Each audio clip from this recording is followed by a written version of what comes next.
Hello guys, and today I'm going to be doing a full-on tutorial on how to use the layer tool in Forger 3D, so let's get into it.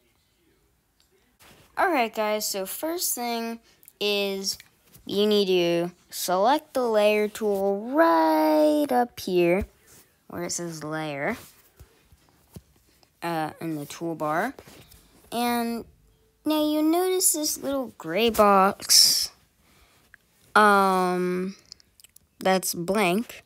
You just want to click on that, and this is where the stamping comes in.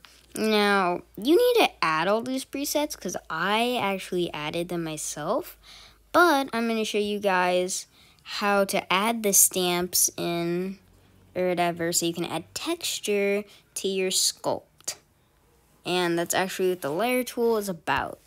Adding texture to your Forger 3D sculpts and actually making it have rather texture than flat. By the way guys, make sure to like and subscribe so you don't miss any content, and let's continue. Alright guys, so what you want to do is swipe up your dock and then click and drag Safari, but you just want to swipe up your dock real quick and then click and drag it pretty quickly to you until you get this little pop-up window.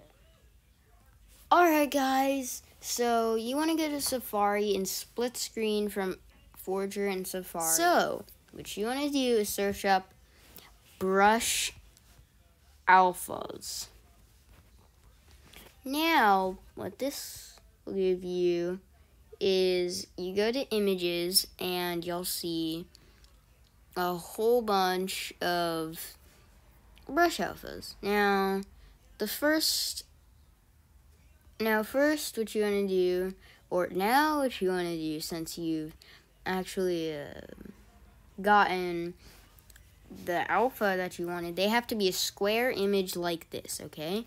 So you open your stamps thing in Forger, you press that little square that's blank, and you simply click and drag it over here, and then you click on it to use it, and if you use the layer tool, you can layer it on for texture, and that's actually what the layer tool is for.